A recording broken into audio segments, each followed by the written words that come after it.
Good morning, my dear lecturer and my dear colleagues. I am Anupama Selvini.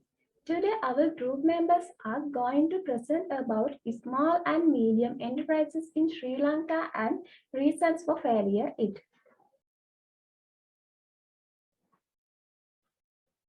Throughout our presentation, we hope to talk about what is the small and medium enterprise, SME's contribution for the Sri Lankan economy, reasons for the failure of SMEs, how researchers prove that SMEs have failed in Sri Lanka, and finally the conclusion. First of all, I would like to talk about what is the SME. Small and medium enterprises are businesses that maintain revenues, assets, or a number of employees below a certain threshold. Each country has its own definition of SMEs. Certain such requirements must be met, and occasionally the industry in which the company operates in is considered as well. At present, these SMEs are prevalent in Sri Lanka. The basic knowledge for these businesses is based on the skills they have instinctively acquired.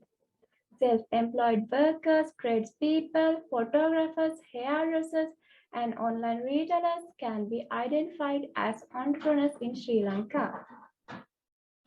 The SME sector is acting as a major part of economic growth, the advancement of technological innovation, promoting economic renewal, and sourcing to large firms and social progress. They can be developed in urban as well as rural areas for any form of business operation.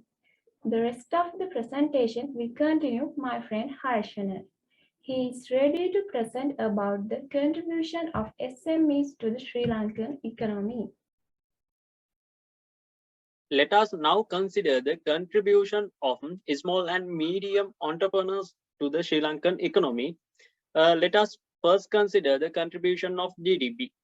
In Sri Lanka, economic development is given massive support from SME. These business contribute up to 52% of the GDP. As a result, it is considered as the backbone of the economy. The agriculture sector is making significant contribution to this. That is, represent more than 90% of the total existing entrepreneurs. Sri Lanka also has the SME representation of the 75% of the all the businesses. In this regard, it had made the significant contribution to reducing unemployment. About 45% of the total employment in small and medium entrepreneurs. Also, according to the Department of Census and the Statistics, the non-agriculture sector provides livelihood to nearly 2.2 million people, and about the million SME contribute to the Sri Lankan economy. Now we are moving on distribution of SME by geographic sector. It is clear from this figure that small and medium-sized entrepreneurs in this Sri Lanka are mainly rural-based. As a result, many rural families have become dependent on that businesses. Moving on, next slide. Distribution of establishment. It is also clear from this figure about the SME represent 75% of total businesses when considering the distribution of establishments.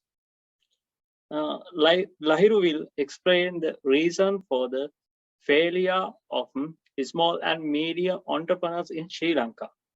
Thank you. Thank you, Harshana. Let's us now look at the factors that contribute to SME failure in Sri Lanka. First one is financing hurdles. A primary reason why small businesses fail is a lack of funding or working capital. Small businesses largely know how much it will cost them per month, but they have no idea how much income they are earning. This disconnect leads to funding shortfalls that can quickly put small business out of operation. To help small business manage common financing hurdles, Business owners should first establish a realistic budget for company operation and be willing to provide some capital from their own corpus during the startup or expansion phase. Second one is indicate management. In some instance, a business owner is the only senior level person within the company, especially when a business is in the first year or two of operation. Another common reason small businesses fail is the lack of business acumen on the part of the management team or business owner. Third one is ineffective business planning. Small businesses often overlook the importance of effective business planning prior to opening their doors. A sound business plan should include, at minimum, a clear description of the business, current and future employee and management needs, opportunity and threats within the broader market, capital needs, including projected cash flow and various budget, marketing initiatives, competitor analysis. To avoid pitfalls associated with the business plan, entrepreneurs should have solid understanding of their industry and competition before starting a company. Creating and maintaining business plan is key to running successful company of the long term. Fourth one is low research and development expenditure. Without spending on small businesses research and development, the entrepreneur will not be able to gain an understanding of the business market, new business trend and change in the business environment. Small businesses cannot protect themselves from the effect of the environment. For this reason, small businesses are more likely to fail. Thank you very much. Over to Bhagya.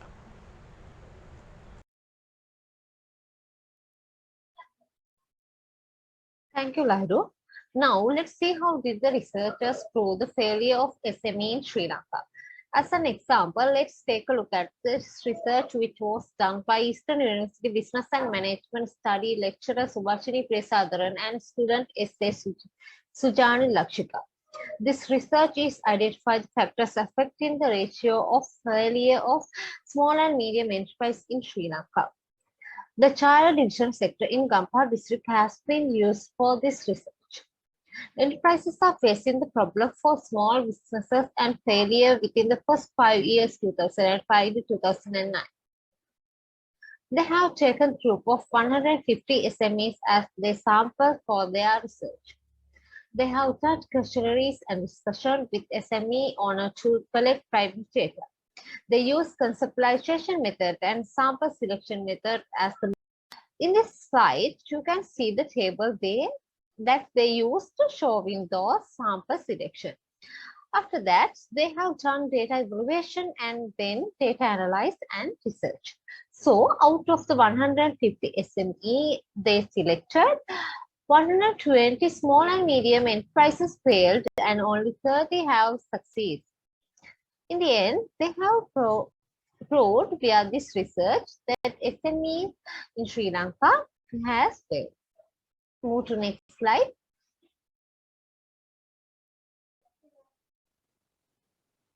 Here we see how to avoid the failure SME in Sri Lanka. There are several interrelated factors caused for SME failure. Performance of analyze, build a good business plan, manage cash flows, understand target market and ideal client, and talk to creditor can be taken as the action for these problems. As for the solution, government also need to consider more the failure factor of SME and essential to provide guidance on business planning and monitoring to encourage SME startup and to minimize number of business failure. Over to Chatura for conclusion. This is conclusion. Today we talk about the reason for failure of small and medium enterprises in Sri Lanka. The current economic breakdown and unemployment have largely contributed to the failure of small and medium enterprises in countries today. This presentation focuses on what SME is, SME's contribution for GDP and employment generation, reason for failure of SME, and how researchers prove that SME have failure in Sri Lanka. It is an economically important component and its greatly contribution is also very important for economic growth. Now we would like to take this opportunity to take our lecture Miss Hasita Sivanti for guiding us, and all other who have supported it was directly or indirectly. Thank you.